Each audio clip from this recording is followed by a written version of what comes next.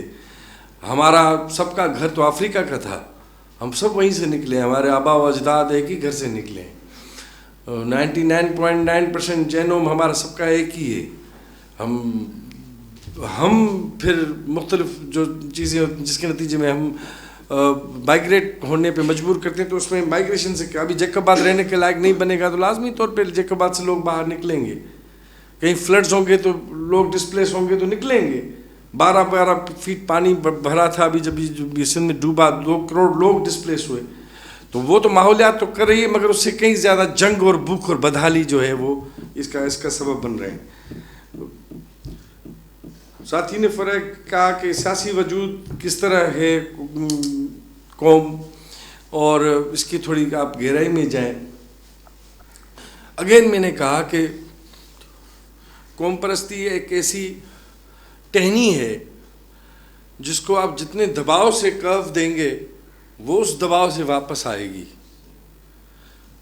تو جو دباؤ ہے اس پہ ایک نئی آئیڈینٹی کے ساتھ کوئی آ کے اس کے پہ چڑھ گیا, اس پہ بیٹھ, حالانکہ ہم یہاں پہ زیادہ تر سیکولر لوگ بیٹھے ہوئے ہیں, ہم اپنی اسلامی شناخت کی وجہ سے ہم نے بہت بھگتا ہوا ہے, ہم اس پہ زیادہ زور نہیں دیتے. مگر جب آپ کو اسکینڈینیوین ملک میں, یورپ کے کسی ملک کے ایئرپورٹ پہ کھڑا رکھ کے آپ کے ساتھ حالت کی جائے اور بار بار آپ کو ننگا کیا جائے, تو آپ کا بھی مسلمان ہونے پہ تھوڑا ہوگا, یار میں مسلمان ہوں تو کیا گناہ کیا میں نے. صوبوں کے یہاں چندانی کی ایک مشہور پریس کانفرنس تھی جس میں اس نے کہا تھا کہ میں 3 سروں والی بلا ہوں پاکستانی اسٹیبلشمنٹ کے لیے, اور اب پاکستانی اسٹیبلشمنٹ کو طے کرنا پڑے گا. وہ اگر مجھے ہندو سمجھ کے مارے گی تو میں ہندو سمجھ کے لڑوں گا, وہ مجھے محنت کش سمجھ کے مارے گی میں محنت کش بن کے لڑوں گا, وہ مجھے سندھی بن کے مارے گی تو میں سندھی بن کے لڑوں گا. تو کون سا دباؤ ہے آپ کے اوپر, اس دباؤ کے نتیجے میں تو لازمی ایک سیاسی سوال ہے. آپ کی غلامی اگر سیاسی سوال ہے تو آپ کی آزادی بھی سیاسی سوال ہے. آپ کو غلام کرنے والے کے پاس بھی ایک نظریہ ہے تو پھر آپ بھی اپنے اس نظریے کو پیدا کرتے ہو. آپ کی انٹیلیجنشیا, آپ کا پرنٹ میڈیا, آپ کے دانشور جو پیدا ہوتے ہیں جو پوری تاریخ کو پھر اپنی قومی نقطہ نگاہ سے دیکھنے کی کوشش کرتے ہیں, کیونکہ آج تک ہماری تاریخ تو ہمیں تو صرف جنہوں نے ہمیں غلام بنایا انہوں نے ہماری تاریخ لکھی ہے. انہوں نے ہمیں بتایا کہ موجودہ ہے تمہارے پاس یہ لو 1922 میں ہم نے ڈھونڈ کے دیا. انہوں نے ہمیں سمجھایا کہ کیا تھا, ان کے حساب سے تو یہ تھا. میں بار بار کہتا ہوں کہ ہم تو درختوں پہ چڑھے ہوئے تھے, ہم تو بس وہیں پہ کچھ کھا پی رہے تھے, ہم تو انسان تھے ہی نہیں. انہوں نے آ کے ہمیں انسان کیا. تو وہ جب غلام بنا دیتے ہیں تو ان کا رویہ یہ ہوتا ہے. پھر اس کے نتیجے میں آپ کو ایک پورا پروجیکٹ چاہیے ہوتا ہے, ہسٹری کو, اپنے نیشنل ہیروز کو. پھر جی ایم سید کو یہ سب کچھ کرنا پڑا. اس نے محمد بن قاسم کو کہا وہ غاصب تھا, راجہ ڈہار ہیرو تھا, اور اس نے تاریخ کو پھر اپنے حساب سے. تو یہ ہوتا ہے. تو یہ ایک پورا ایک سیاسی پروجیکٹ, یہ مارکیٹ کا بننا, نئے کمیونیکیشن ذرائع کا بننا, پرانی سیلف سفیشنسی گاؤں کا ختم ہونا, ایک نیشنل تھریڈ میں بننا, کسی زبان کا اسٹینڈرڈائز ہونا. یہ پوری, میں اس تفصیل میں نہیں جا رہا کہ کس طرح کلونیل رشتوں کے اندر ایک نئی محکوم قوم کے یا لوگوں کی جو قوم سازی کے لاشعوری طور پہ بنیادی تشکیل پاتے ہیں, جس کے نتیجے میں ہم ہندوستانی قوم پرستی بھی پیدا ہوئی, اور اس کے وطن سے پھر آج سندھی بلوچ پشتون قوم پرستی بھی پیدا ہوئی. قوم پرستی اور قومی سوال میں کیا فرق ہے؟ میں نے کہا نا, قوم پرستی ایک نظریہ ہے اور تھیوری بھی ہے, اور وہ جو ہے وہ دائیں اور بائیں بازو کے مختلف شیڈز میں بٹی ہوتی ہے. قومی سوال ہم اس تمام پولیٹیکل کوسچنز کو کہتے ہیں جو کہ کسی بھی قوم کو اسری ہوئی قوم بننے کے راہ میں حائل ہوتے ہیں. بھائی اگر سندھ کا قومی سوال ہم دیکھیں تو ہم کہتے ہیں کہ جاگیرداری بھی ہمارا قومی سوال ہے, بھوک بدحالی تو ہے ہی ہے. جاگیرداری, خود مختاری ہمارا قومی سوال ہے. خود مختاری بلوچوں کو ہونی چاہیے, سندھیوں کو ہونی چاہیے, پشتونوں کو ہونی چاہیے, سرائکیوں کو ہونی چاہیے, سب کو ہونی چاہیے. تو خود مختاری اور آزادی, خود مختاری یا آزادی حاصل کرنے کی راہ میں جو بھی رکاوٹیں ہوتی ہیں ہم ان کو قومی سوال کر کے ایڈریس کرتے ہیں. اور قومی تحریک اور قوم پرست تحریک میں بھی بڑا فرق ہے, یہ بھی سمجھنے کی بات ہے. قوم پرست تحریک وہ ہے جو قوم پرست چلاتے ہیں, اور قومی تحریک اس سے بڑا ایک ٹرم ہے جس میں تمام جو نان نیشنلسٹ پولیٹیکل انٹیٹیز ہوتی ہیں, گروپس ہوتی ہیں, پارٹیز ہوتی ہیں, جن کا حصہ ہوتا ہے قومی سوال میں, وہ بھی ڈالتے ہیں تو وہ قومی سوال کا حصہ ہوتا ہے. حیدر بچوتوئی was national leader not nationalist leader. میں نے کہا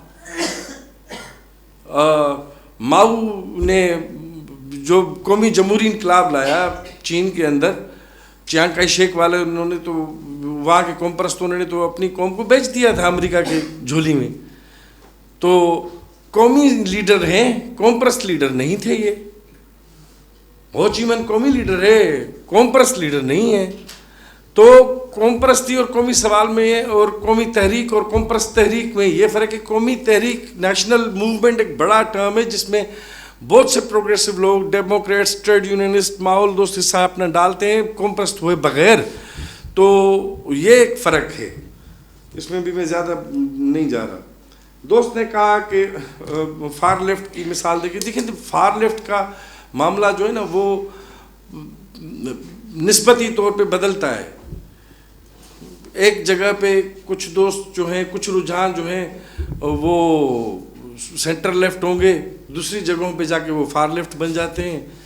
جو فار لیفٹ ہیں ایک جگہ پہ وہ دوسری جگہوں پہ آ کے ماڈریٹ بن جاتے ہیں یا سینٹر لیفٹ بن جاتے ہیں.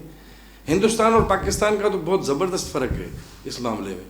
یہاں پہ 65 کے اندر جو انٹرنیشنل کمیونسٹ موومنٹ بٹی pro China and pro Soviet lines میں, پاکستان کے اندر ماؤسٹ قدرے تھوڑا رعایت میں رہے. ان کو تھوڑا اسٹیٹ پیٹرونیج, چین ہمارا یار ہے نا, تو اس کی وجہ سے ان کو تھوڑا ملتا تھا.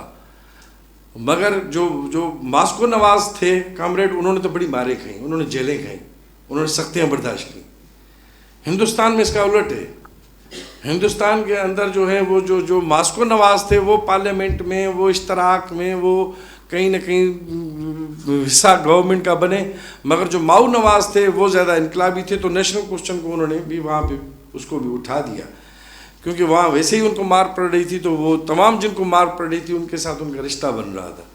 تو یہ ہے کہ کہاں پہ کس کو مار پڑ رہی ہے، اس حساب سے پھر اس کا کوئی رول بنتا ہے، کوئی بنا بنایا رول نہیں ہے. کسی ساتھی نے سوال کیا میرے خیال میں کہ پاکستانی قوم پرستی بھی موجود ہے، اور پھر دو قومی نظریہ تھا، یہی تھا نا، دو قومی نظریے سے یہ پورا ملک بنا، اور پھر ہم نے دیکھا کہ اب ہم سندھی بلوچ پشتون قوم پرستی کو دیکھ رہے ہیں تو کیا ہوگا. بھائی بات سیدھی ہے کہ دو قومی نظریہ تو بنگال کی علیحدگی کے بعد اندرا گاندھی نے کہا تھا وہ دریا سمندر میں، بنگال سے سمندر میں ڈوب گیا. اور پہلے دن مسئلہ آن پڑا نا اردو زبان کا، جناح جو بنگال گئے اور وہاں پہ اردو زبان، یعنی کہ دیکھیں نا پورا پاکستان کا پروجیکٹ انڈس سویلائزیشن پہ بنا ہوا ہے، اور انڈس سویلائزیشن کی کسی بھی زبان کو قومی زبان کا درجہ نہ مل سکا. گنگا جمنا کی تہذیب تھی، زبان اردو ان کی ہندی زبان ہی تھی، اردو کو بھی بعد میں انگریز کی بھی مہربانی ہے کہ انہوں نے کمیونل لائنز پہ ہمارے معاملات بانٹے ہیں اور سب کچھ کیا. تو زبانیں جو ہیں، جو ہمارا نسلی لسانی شعور بناتی ہیں، جو ہماری دنیا ہے بیسیکلی، زبان صرف رابطے کا ذریعہ نہیں، آپ کی زبان آپ کی دنیا ہے. انسان معنی پیدا کرنے والا جانور ہے، وہ معنی دے کے ہی رشتے بناتا ہے. زبان جو جس میں معنی ہوتی ہے، رشتہ ہوتا ہے، تو وہ آپ کو اسی کو آگے لے کے چلنے کی بات تھی. مگر پہلے دن سے اس ریاست نے اس کو نہیں مانا تو پھر اس کے نتیجے میں لازماً میں نے جس طرح کہا کہ ایک ہری ٹہنی کی طرح جتنا آپ اسے کرو دیں گے اسی فورس کے ساتھ واپس آئے گی. ریاست نے بنگالیوں کو کاؤنٹر کرنے کے لیے پیرٹی کا نظام لائے اور یہاں پہ 1 یونٹ نافذ کیا، اور اس کا نتیجہ سب نے دیکھ لیا کہ کتنی بڑی لڑائی لڑی تمام ملک کے، اور خاص کر کے سندھ میں اس ترقی پسندوں نے، اور وہ بھی ایک بڑی قومی تحریک، صرف قوم پرست نہیں لڑے تھے، تمام ترقی پسندوں نے 1 یونٹ کے خلاف، ریاست کے اس جارحیت کے خلاف انہوں نے لڑی. 1 یونٹ کے بعد انہوں نے ایک قانون بنایا جس پہ انہوں نے نیب پہ پابندی بھی لگائی، نیشنل عوامی پارٹی پہ. وہ تھا prevention of anti national activities act 1974. اس ایکٹ کے حساب سے اگر آپ اپنے آپ کو پاکستانی نیشنل ہونے کے علاوہ بلوچ، پشتون، سندھی، سرائکی نیشنل کہتے ہیں تو آپ غدار بن جاتے ہیں. تو آپ غدار بن جاتے ہیں تو پھر آپ پہ کیس بنیں گے. تو جو ریاست ہماری آپ کی شناخت کو قبول نہیں کرتی تو پھر ایسی ریاست کو قبول کرنے کا جواز ہمارے پاس بھی پھر نہیں ہے، ہونا بھی نہیں چاہیے. وہ کسی نے کہا تھا کہ اگر میری تہذیب اور زبان سے تمہاری تہذیب کو، زبان کو خطرہ ہے تو پھر اس کا مقصد ہے کہ تم اپنی تہذیب اور زبان میرے اوپر تم نے مسلط کی ہوئی ہے. اس کا دوسرا مقصد یہ ہے. تو جب تک کہ آپریشن ہوگا، دباؤ ہوگا، جبر ہوگا، کسی بھی شناخت پہ ہوگا، تو وہ شناخت تو اپنے آپ کو پولیٹیکلی اور زیادہ امپاور کرے گی اور اس کاؤنٹر کرنے کی کوشش کرے گی. وہ اس طرح ختم نہیں ہوگی، وہ رہے گی جب تک کہ پھر برابری اگر ہو جائے تو پھر اس میں فرق نہیں پڑے گا. اگر ہم برابر ہوں تو فرق نہیں پڑے گا کہ ہم میں سے کوئی چانڈیو ہے، کوئی ایوان ہے، کوئی لگاری ہے. پھر جس طرح شہر کاسٹ کا معاملہ ختم کر دیتا ہے، اس طرح شناخت ہوگی، باقی اس کی کوئی حیثیت نہیں ہوگی. سیاست اس کے ساتھ تب ہوتی ہے جب اس کے ساتھ کوئی جبر کا رشتہ جب بن جاتا ہے کسی شناخت کے ساتھ، اس کے ساتھ تب پھر سیاست جڑتی ہے اور وہ تب تک رہے گی. جاگیرداری کا سوال تھا. سچی بات تو یہ ہے کہ سندھ کی قوم پرستی بنگالیوں کے بعد سب سے زیادہ ڈیولپ تھی اور ہے. زبان بھی، یعنی سندھ وہ واحد خطہ ہے جس نے نیشنل کریکولم کو نہیں مانا. پیپلز پارٹی نے، مگر وہ دباؤ تھا جس کے نتیجے میں نہیں مانا. اور میں تو سمجھتا ہوں کہ جتنا پولیٹیکلی کانشیس سندھ کا کیڈر ہے کہیں کا بھی نہیں ہے. اور مگر وہ ایک جماعت اسلامی کا بندہ تھا کہ کہتا ہے مجھے سمجھ میں نہیں لگ رہی کہ سندھ میں جاگیردار بھی بہت ہیں اور کامریڈ بھی بہت ہیں. تو تو جاگیردار تو انگریز نے ہمیں دیا. انگریز کو اندازہ تھا, وہ پڑھے لکھے تھے, وہ محنت کرتے تھے. انگریز کے دور تک جو بھی یہاں پہ آتا تھا ان کو مقامی زبانیں سیکھنی پڑتی تھیں, ان کو یہاں کی تہذیب سمجھنی پڑتی تھی. تو انہوں نے بھی لکھا ہے کہ بمبئی کے ہندو اور سندھ کے مسلمان, نہ وہ ہندو ہیں نہ یہ مسلمان ہیں, ان کا اپنا ہی کچھ طریقہ ہے, اور وہ بمبئی کے ہندوؤں کا بھی کچھ اپنا ہی طریقہ ہے. تو یہاں پہ پھر انہوں نے جاگیرداری کی داغ بیل اسی وجہ سے بھی ڈالی, اور پاکستان کی ریاست چونکہ کلونیل لیگیسی کا حصہ ہے, اسی ظلم اور جبر کا حصہ ہے, تو انہوں نے بھی اسی نہیں جاگیرداروں حرام خوروں کو اسی طرح رکھنے دیا گیا ہے کہ سیدھے طریقے سے کنٹرول نہیں ہوں گے. تو ان کو کچھ حرام خوروں کے ہاتھ میں دے دو تاکہ کوئی بات بنی رہے, ورنہ پھر یہ اسٹیٹ. اور گرامچی کہتا ہے نا کہ کیوں یہ ہوا کہ انقلاب روس میں آیا اور ویسٹرن یورپ میں کیوں نہیں آیا. تو وہ کہتا ہے کہ ویسٹرن یورپ کی ڈیموکریسی نے اپنی ارتقاء میں اتنی بڑی سول سوسائٹی پیدا کر لی تھی جس کو اوور کم کرنا اور ہیجمنائز کرنا وہ تھوڑا مشکل کام تھا. وہاں پہ انقلاب لانا مشکل کام تھا, سنبھالنا آسان تھا کیونکہ اسٹیٹ بڑی ڈیولپ تھی. مگر روس کے اندر ریاست پرانی تھی, بیچ میں کچھ ڈھانچے تھے ہی نہیں, اور محکوم اور مظلوم بیزار عوام تھے. عوام جب سیدھی ہوئی تو اس نے ریاست کا معاملہ سیدھا کر دیا, بیچ میں کچھ تھا ہی نہیں. وہاں پہ انقلاب لانا آسان تھا, سنبھالنا مشکل تھا. تو اسی طرح یہاں پہ بھی انڈائریکٹ رول, ایک لارڈ کرومر تھے, انہوں نے کہا تھا کہ we do not govern Egypt, we govern the governors of Egypt. تو گورنرز بنا کے انڈائریکٹ رول کے ذریعے کنٹرول کرنے کا جو معاملہ تھا وہ ان کو زیادہ آسان لگا تھا. تب نیپیر کے ہاں جن جاگیرداروں نے سلامی بھری ان کو لینڈ کا رشتہ پرائیویٹائز کر کے یہاں پہ انہوں نے اس معاملے کو خراب کیا. اور جب تک کہ جاگیرداری موجود ہے سندھ کی قوم سازی کا عمل مکمل نہیں ہوگا. ساتھی کلیم نے سوال کیا کہ کیوں بنگال جو ہے وہ قومیت سے قوم بن گیا. وہ اس وجہ سے بنا کیونکہ اس نے لینڈ ریفارمز کر کے جاگیرداری کا 54 میں خاتمہ کیا تھا, اور جب اس کو ریاست ملی تو وہ قوم ہی ہے. ہم سب قومیں ہیں, ہم قومیتیں نہیں ہیں. مگر اگر ہم کمزور قوم ہیں تو اس کی سبب ہماری انٹرنل جو ہے کمزوری ہے, وہ جراثیم اور بیماری ہے جس نے ہمیں اتنا کمزور کر دیا ہے.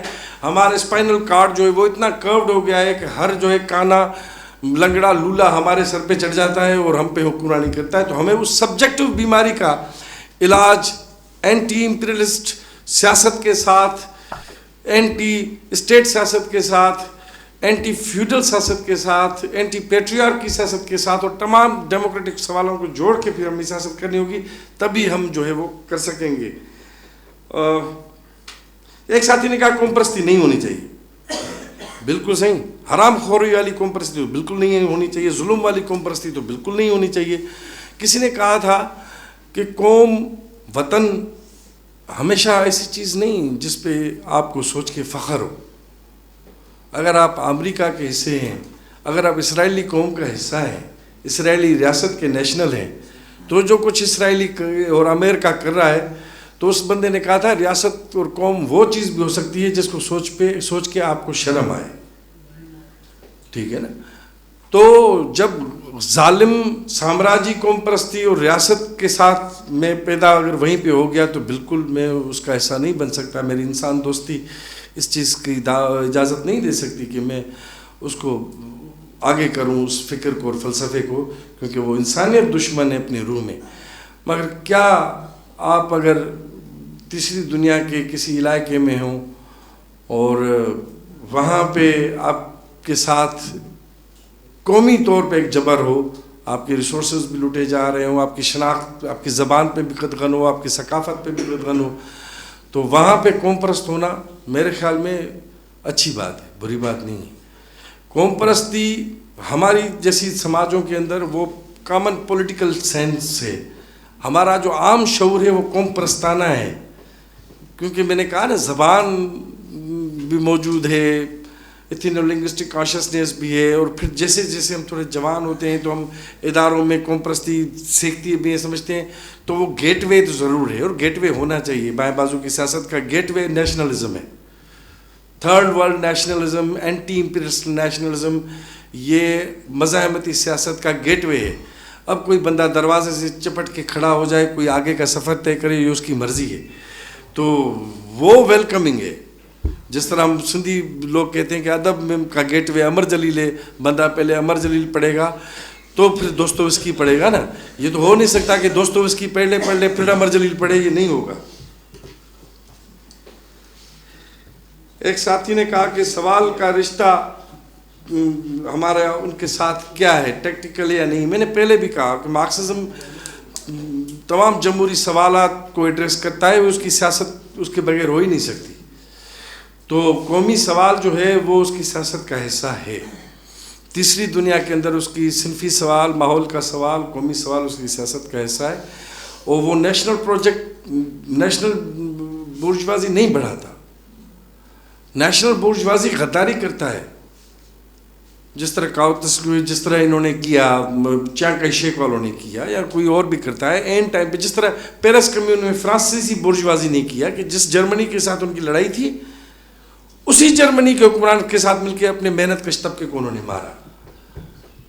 تو قوم پرست ہونا, جس طرح مسلمان ہونا, لا الہ الا اللہ محمد رسول اللہ کہنے سے مراد یہ نہیں ہے کہ آپ پہ دوزخ حرام ہو چکا, آپ جنتی ہو چکے. اسی طرح قوم پرستی کا کلمہ پڑھنے سے یہ طے نہیں ہوا کہ آپ قوم دوست ہو اور قوم کی آزادی یا قوم کی بھلائی میں آپ کا کوئی حصہ ہے. آپ کا اس کا الٹ بھی ہو سکتا ہے. یہ کوئی ایک چیز نہیں ہے ان کو. تو مارکسزم تو اس سوالات کو دیکھے گا, یہ اس کا کام ہے, اس کو چھوڑے گا نہیں. کسی اور نے کہا کہ حکمرانوں کی بھی کوئی آئیڈیالوجی ہوتی ہے. جی ہوتی ہے. پورا نیو لبرلزم اگر آپ گہرائی میں سمجھنا چاہیں تو یہ ان کی آئیڈیالوجی ہے. سادہ الفاظ میں کہیں کہ جگاڑ ان کی آئیڈیالوجی ہے. آج یہ اس جگہ پہ یہ فٹ کر دو, اس جگہ پہ یہ فٹ کر دو, آج کا معاملہ چلاؤ. مارکس کہتا تھا کہ پورے کیپٹلسٹ موڈ آف پروڈکشن کے اوپر انارکی رول کرتی ہے. ایڈم اسمتھ جس کو کہتا تھا ہڈن ہینڈس آف اکانومی ہمیں چل رہے ہوتے, وہ انارکی جو رول کری ہے وہ کیا ہے, وہ تو اور زیادہ سمجھنا پڑے گا. تو جگاڑ پہ بہت بڑے بڑے لطیفے ہیں, مگر میرے پاس ٹائم نہیں. میں چاہوں گا کہ کوئی اور دوست بھی یہاں پہ بات کرے. اس میں کچھ اور چیز بھی آپ نے کی تھی ایران کی. جی ہمیں تو تمام انقلابوں سے تو کیا, ہمیں رد انقلاب سے بھی سیکھنا چاہیے. مارکسزم کی جتنی بھی سمجھ ہے وہ حاصلات سے اس نے اتنی سمجھ نہیں بنائی جتنی ناکامیوں سے اتنی اپنی سمجھ بنائی ہے. پیرس کمیون سے اس نے سیکھا کہ ریاست کیا ہوتی ہے. اسی طرح ناکامیوں سے بھی, رد انقلاب سے بھی ہم سیکھتے ہیں. ہم سیکھنے کے معاملے میں کنجوس نہیں ہیں. اور کیونکہ مارکس نے کہا تھا جہالت نے آج تک کسی کی مدد نہیں کی, اور ہمیں اس کے پورے یقین ہے کسی اور کو اس میں یقین ہو نہ ہو, مگر ہمیں ہے کہ جہالت نہیں کر سکتی, مدد علم ہی کر سکتا ہے.